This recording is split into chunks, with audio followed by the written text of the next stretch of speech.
ಧರ್ಮಸ್ಥಳದಲ್ಲಿ ಶವಗಳನ್ನು ಹೂತಿಟ್ಟ ಬುರುಡೆ ಪ್ರಕರಣಕ್ಕೆ ಸಂಬಂಧಪಟ್ಟಂತೆ ಈಗ ಸದ್ಯಕ್ಕೆ ಉತ್ಖನನ ಕಾರ್ಯವನ್ನು ಸ್ಥಗಿತಗೊಳಿಸಿದ್ದಾರೆ.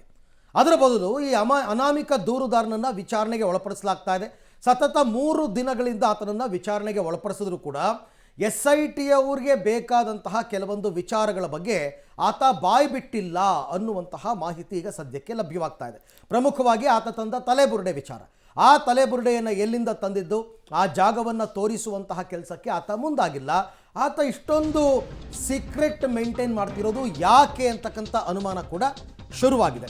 ಧರ್ಮಸ್ಥಳ ಗ್ರಾಮದಲ್ಲಿ ಶವವನ್ನು ಹೂತಿಟ್ಟ ಪ್ರಕರಣಕ್ಕೆ ಸಂಬಂಧಪಟ್ಟಂತೆ SITಯಿಂದ ದೂರುದಾರ ಅನಾಮಿಕನ ವಿಚಾರಣೆ ನಡೀತಾನೇ ಇದೆ. ಮೊನ್ನೆ 7:15 ಗಂಟೆ, ನಿನ್ನೆ ಒಂದಷ್ಟು ಗಂಟೆ ವಿಚಾರಣೆ ಎಲ್ಲ ಆಯಿತು. ಇವತ್ತು ಕೂಡ ಮುಂದುವರಿಯುತ್ತಂತೆ ಅನಾಮಿಕನ ವಿಚಾರಣೆ. ಅನಾಮಿಕನ ನಡೆಯ ಬಗ್ಗೆನೇ SITಗೆ ಅನುಮಾನ. ಇವತ್ತಲ್ಲ, ಪ್ರತ್ಯಕ್ಷ ಆದ ದಿವಸದಿಂದನೂ ಅನುಮಾನನೇ. ಈಗೇನು ಅನುಮಾನ, ಡೇ 1ಇಂದನೂ ಅನುಮಾನನೇ. ತನಿಖಾಧಿಕಾರಿ ಜಿತೇಂದ್ರ ಕುಮಾರ್ ದಯಾಮ್ ಪ್ರಶ್ನೆಗಳ ಸುರಿಮಳೆಯನ್ನು ಸುರಿಸಿದಾರಂತೆ. ಮತ್ತೆ ಬೇರೆ ಸ್ಥಳ ತೋರಿಸ್ತೀನಿ, ಅಲ್ಲೂ ಅಗಿರಿ ಅಂತ ಶುರು ಮಾಡಿದನಂತೆ ಹೊಸ ವರಾತ.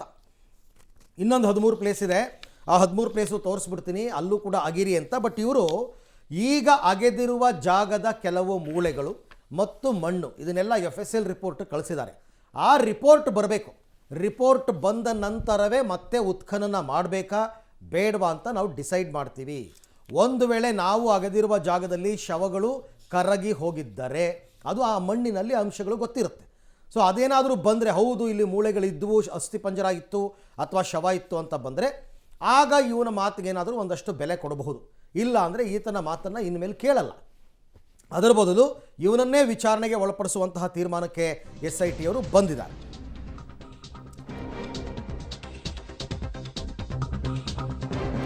ಮತ್ತಷ್ಟು ಸಾಕ್ಷಿಗಳ ಹುಡುಕಾಟದಲ್ಲಿ SIT ಟೀಮ್ ಇದೆ. ಧರ್ಮಸ್ಥಳ ಗ್ರಾಮ ಪಂಚಾಯತಿ ಸಿಬ್ಬಂದಿಯನ್ನ ವಿಚಾರಣೆಗೆ ಒಳಪಡಿಸಲಾಗ್ತಾ ಇದೆ.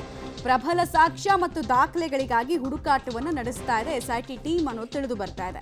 95ರಿಂದ 2014ರವರೆಗಿನ ದಾಖಲೆಗಳು ಗ್ರಾಮ ಪಂಚಾಯತಿನಲ್ಲಿ ಇತ್ತಲ್ಲ, ರೆಕಾರ್ಡ್ಸ್ ಇತ್ತಲ್ಲ, ಎಷ್ಟು ಹೆಣಗಳನ್ನು ಹೂಳಾಗಿತ್ತು, UDR ಆಗಿದ್ದಂತಹ ಪ್ರಕರಣಗಳೆಷ್ಟು, ವಯಸ್ಸು ಎಷ್ಟು, ಈತ ಹೇಳಿದಂತಹ ವಿಚಾರಗಳಿಗೆ ಯಾವುದಾದ್ರೂ ಸಾಮ್ಯತೆ ಇದೆಯಾ, ಇದನ್ನೆಲ್ಲ ಮಾಹಿತಿ ಕಲೆ ಹಾಕಬೇಕು ಅಂದರೆ ಗ್ರಾಮ ಪಂಚಾಯತ್ ಡಾಕ್ಯುಮೆಂಟ್ಸನ್ನು, ಸೆಕ್ಯೂರ್ ಮಾಡಿರುವಂತಹ ಡಾಕ್ಯುಮೆಂಟ್ಸನ್ನು ಹುಡುಕಾಡ್ತಾ ಇದ್ದಾರೆ.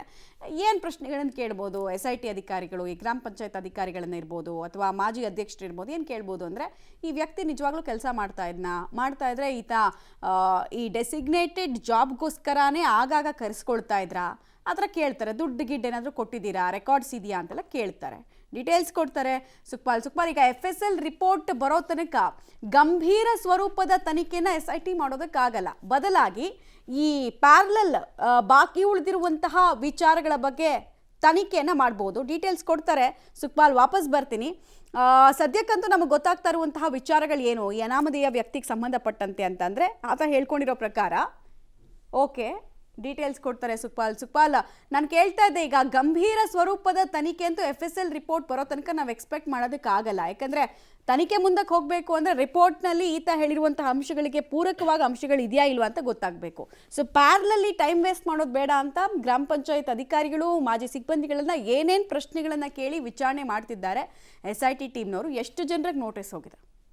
ಈಗ ನಿನ್ನೆ ಸುಮಾರು ಒಂದು 15 ಮಂದಿಯನ್ನು ಗ್ರಾಮ ಪಂಚಾಯತ್ನ ಸಿಬ್ಬಂದಿಗಳು ಆ ಹಿಂದೆ ಅಂದರೆ 1995ರಿಂದ 2014ರವರೆಗೆ ಯಾರು ಕೆಲಸ ಮಾಡಿದ್ರು ಅವರನ್ನು ಕರೆಸಿದ್ದಾರೆ. ಪ್ರಮುಖ ಕಾರಣ ಯಾಕೆ ಅಂತ ಹೇಳಿದರೆ, ಆತ ಆ ಸಂದರ್ಭದಲ್ಲಿ ಧರ್ಮಸ್ಥಳ ಗ್ರಾಮದಲ್ಲಿದ್ದು ನೂರಾರು ಶವಗಳನ್ನು ಹೂತಾಕಿದ್ದೇನೆ ಅನ್ನುವಂಥದ್ದನ್ನು ಆತ ಹೇಳಿದ್ದಾನೆ. ಹಾಗಾಗಿ ಆತ ಆ ಕೆಲಸವನ್ನು ಮಾಡುವಂಥ ಸಂದರ್ಭದಲ್ಲಿ ಆತನ ಜೊತೆ ಇದ್ದಂಥ ಕೆಲಸಗಾರರು ಯಾರಿದ್ದಾರೆ ಅವರಿಗೆ ಖಂಡಿತವಾಗಿ ಸಣ್ಣ ಪುಟ್ಟ ಅದರ ಮಾಹಿತಿಗಳು ಇರುತ್ತೆ. ಹಾಗಾಗಿ ಅವರನ್ನು ಕರೆಸಿ ನಿನ್ನೆ ಒಂದಷ್ಟು ಮಾಹಿತಿಗಳನ್ನು ಕಲೆ ಹಾಕಿರುವಂಥದ್ದು. ಸುಮಾರು 6 ಗಂಟೆಗಳ ಕಾಲ ನಿರಂತರವಾಗಿ ಈ ಅನಾಮಿಕ ವ್ಯಕ್ತಿಯನ್ನು SIT ಅಧಿಕಾರಿಗಳು ವಿಚಾರಣೆಯನ್ನು ಮಾಡಿದ್ದಾರೆ. ಅದರ ಜೊತೆಗೆ ಈ ಒಂದು ಗ್ರಾಮ ಪಂಚಾಯತ್ನಲ್ಲಿದ್ದಂಥ ಕೆಲಸಗಾರರು ಯಾರಿದ್ರು ಆ ಸಂದರ್ಭದಲ್ಲಿ ಅವರನ್ನು ಕರೆಸಿ ನಿನ್ನೆ ವಿಚಾರಣೆಯನ್ನು ಮಾಡಲಾಗಿದೆ. ಅದರ ಜೊತೆಗೆ ಇಷ್ಟು ದಿನಗಳ ಕಾಲ ನಡೆದಿರುವಂಥ ಉತ್ಖನನ ಕಾರ್ಯದಲ್ಲಿ ಕೆಲವೊಂದು ಕಡೆಗಳಲ್ಲಿ ಏನು ಲೀಡ್ ಸಿಕ್ಕಿದೆ, ಆ ಒಂದು ಹಿನ್ನೆಲೆಯಲ್ಲಿ ತನಿಖೆಯನ್ನು ಮುಂದುವರಿಸಿರುವಂಥದ್ದು ಅಧಿಕಾರಿಗಳು. ನಿನ್ನೆನೂ ಆ ಕೆಲಸವನ್ನು ಒಂದು ಟೀಮ್ ಮಾಡಿರುವಂಥದ್ದು. ಅದರ ಜೊತೆಗೆ ಇವತ್ತು ಮತ್ತಷ್ಟು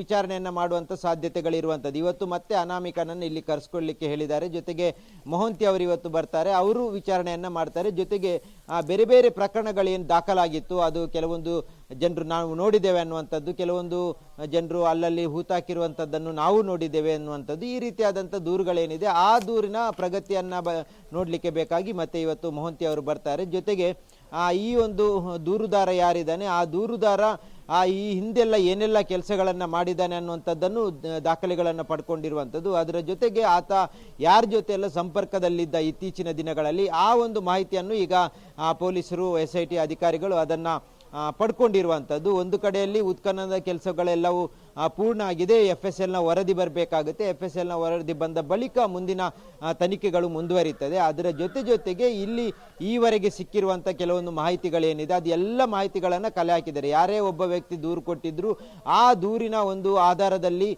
ಯಾವ್ಯಾವ ಸಾಕ್ಷಿಗಳನ್ನು ದಾಖಲೆಗಳನ್ನು ಸಂಗ್ರಹಿಸಬೇಕು ಆ ಎಲ್ಲ ಸಾಕ್ಷಿ ದಾಖಲೆಗಳನ್ನು ಈಗಾಗಲೇ ಸಂಗ್ರಹಿಸಿ ಇಟ್ಟಿದ್ದಾರೆ. ಈ ಒಂದು ಇಡೀ ಪ್ರಕರಣದ ವರದಿಯನ್ನು ಅಂತಿಮವಾಗಿ ನ್ಯಾಯಾಲಯಕ್ಕೆ ಸಲ್ಲಿಸುವಂಥ ಸಂದರ್ಭದಲ್ಲಿ ಏನೆಲ್ಲ ಮಾಹಿತಿಗಳು ಇರಬೇಕು ಆ ಎಲ್ಲ ಮಾಹಿತಿಗಳನ್ನು ಈಗಾಗಲೇ ಸಂಗ್ರಹಿಸಿ ಇಟ್ಟಿದ್ದಾರೆ. ಶೀಘ್ರದಲ್ಲೇ ಈ ಒಂದು ಪ್ರಕರಣವನ್ನು ಮುಗಿಸಬೇಕು ಅನ್ನುವಂಥದ್ದು SITಯ ಒಂದು ನಿರ್ಧಾರ ಆಗಿದೆ. ಹಾಗಾಗಿ ಈಗಾಗಲೇ ಈ ಪ್ರಕರಣ ಆರಂಭ ಆಗಿ 1 ತಿಂಗಳು ಕಳೀತಾ ಬಂದಿದೆ. ಹಾಗಾಗಿ ಇನ್ನೊಂದು ತಿಂಗಳ ಒಳಗೆ ಎಲ್ಲವನ್ನ ಕ್ರೋಢೀಕರಿಸಿ ಅದನ್ನ ನ್ಯಾಯಾಲಯಕ್ಕೆ ಹಾಜರುಪಡಿಸಬೇಕು ಅನ್ನುವಂಥ ಒಂದು ನಿರ್ಧಾರವನ್ನ ಈಗ SIT ಅಧಿಕಾರಿಗಳು ಮಾಡಿರುವಂಥದ್ದು.